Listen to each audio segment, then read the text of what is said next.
Estoy preparado para todo, Luca. Vos pulgar arriba y yo entro al aire. Y ya vamos de lleno porque, como decíamos en la hora pasada, vamos a meternos un poco, salir de acá de la Argentina y ver hacia dónde viajan los argentinos también, porque estuvo sucediendo el fin de semana el tour del presidente, como nos tiene acostumbrados. Sí. Y para conversar esto Con salvedades igual. Este tour me parece ¿El más serio? el más serio. Eso nos lo dirá nuestro gran analista internacional, que ya está del otro lado en un Zoom, que en su feriado lo pusimos a trabajar, al señor Nicolás San Pedro, que está, ¿ya no? ¿Lo tenemos del otro lado? Hola Nico, ¿cómo estás? Acá Goyo y Mati te saludan. Bien. Todo bien por acá. Bien. Ahí, mira qué profesional, dijo profesional. Luca. Dijo Luca fuera del aire, qué profesional. Pero bien, Nico. Vamos a meternos un poco a hablar de los viajes de este fin de semana. Marcha Gigante lo estuvo abordando, pero justo después sucedió también esta cumbre de la paz con respecto a Ucrania, que tanto no lo estuvimos hablando. Pero empezar, bueno, ocurrió primero el G7.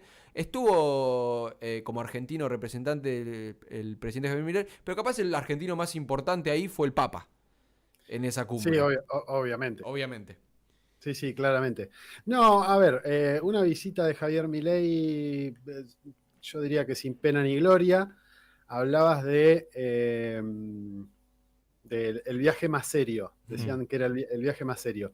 Yo creería que sí, que es el viaje más serio, pero no de manera positiva, sino de manera negativa. Es el viaje más serio porque en este viaje, además de viajar en la comitiva el presidente argentino, viajó Luis Petri, el ministro de Defensa, y ya nos metieron en el grupo de Ramstein, que es el grupo de 50 y pico de países que apoyan a Ucrania y que tiene sede en Alemania, para desde ahí empezar a compartir, sería trabajo... Colaborar. El trabajo que vienen haciendo todas las demás potencias para apoyar a Ucrania, lo cual esto ya generó por lo menos malestares oficiales. Ya Sí. hasta el embajador ruso en Argentina manifestó que el Kremlin veía con preocupación el gesto, este paso que había dado Argentina en el reconocimiento. Creo que eso es lo más destacado de la visita de Javier Milei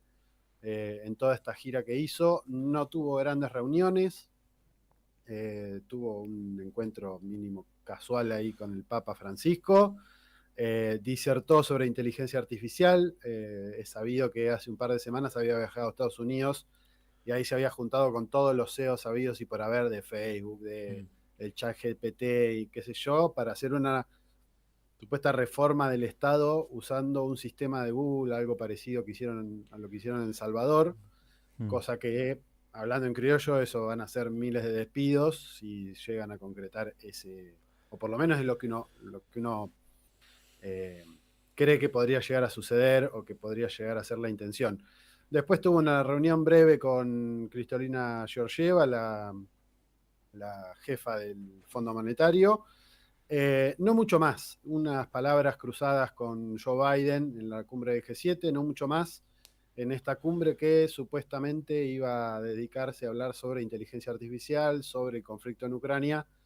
El Papa también disertó sobre inteligencia artificial, una postura del Papa por lo menos interesante de que, bueno, la inteligencia artificial no puede ser lo que determine qué hace el ser humano, básicamente lo que dice el Papa, tratando de humanizar o por lo menos de poner en otro plano a esa tecnología a la que ha accedido o ha llegado el ser humano, pero sin olvidarnos, bueno, es largo para hablar, sería larguísimo para hablar del tema de inteligencia artificial, sobre todo aplicado a la guerra como lo está haciendo Google junto con Microsoft, con Amazon creo, ayudando a Israel.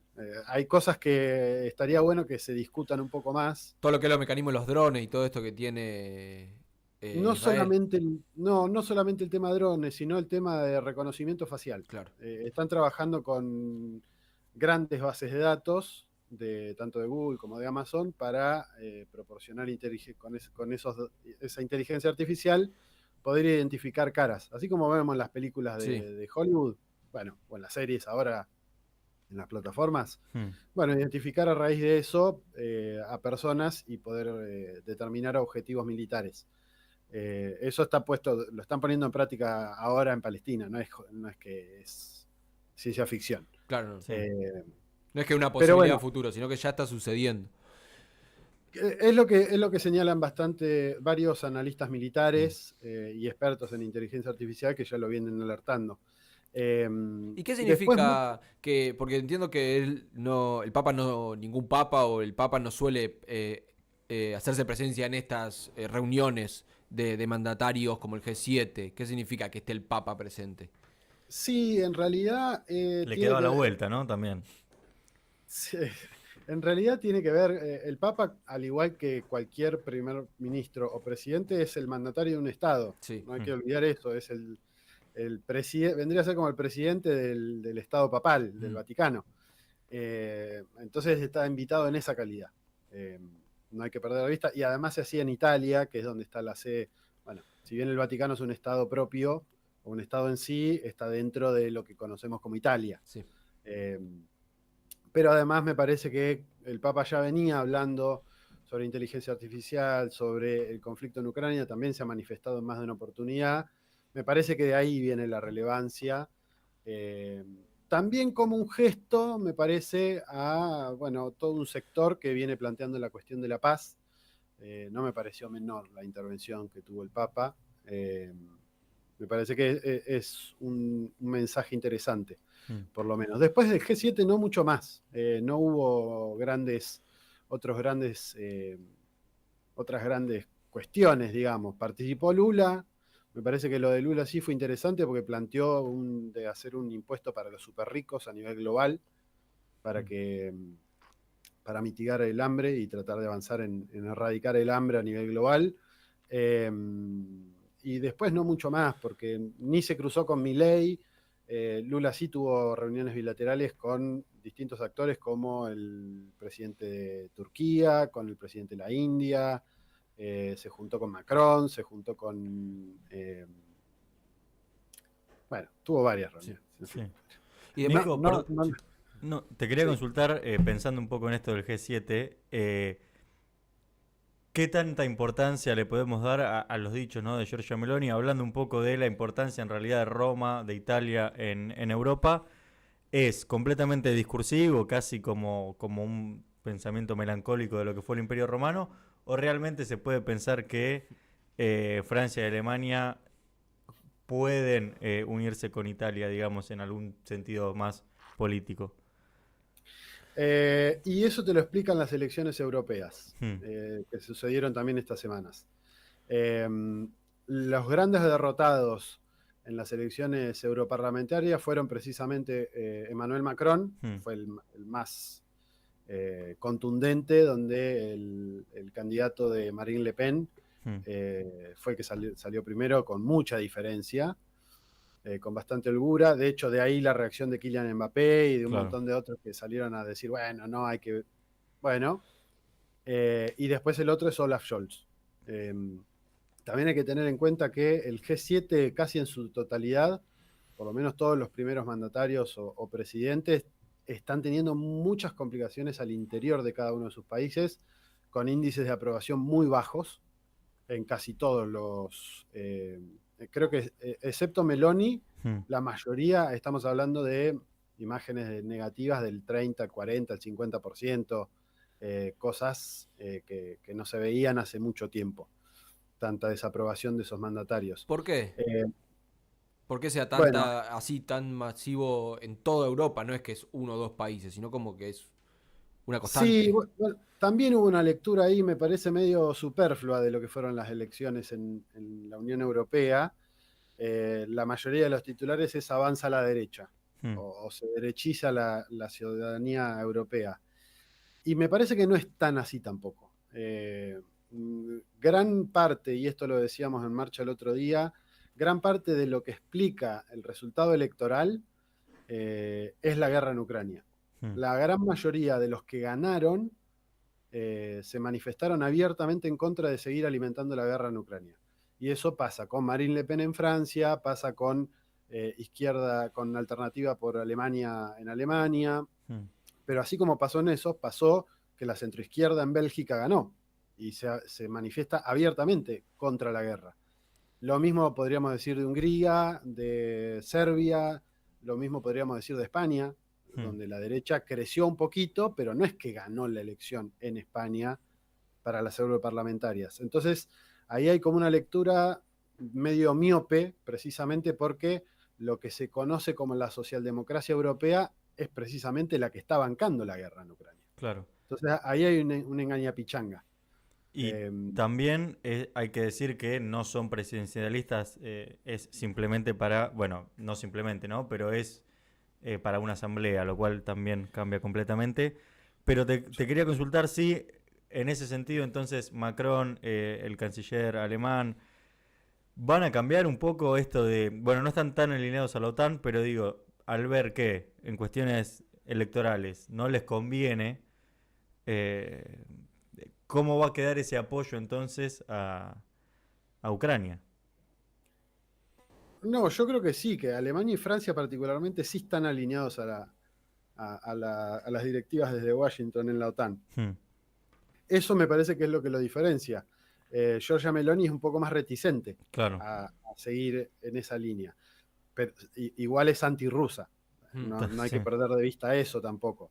El financiamiento de lo que hoy conocemos como Occidente colectivo, lo que se denomina Occidente colectivo, Estados Unidos, la Unión Europea casi en su conjunto, Canadá, Japón, las ex colonias británicas, Australia, Nueva Zelanda, bla, bla, bla. Todo eso va a seguir en la directiva o en la misma línea de la OTAN de este tiempo en contra de Rusia en la guerra que tiene la OTAN contra Rusia en territorio ucraniano. Siempre me gusta separar la paja del trigo acá porque no es una guerra entre Rusia y Ucrania. Es una guerra ya hoy por hoy entre la OTAN en su conjunto y Rusia.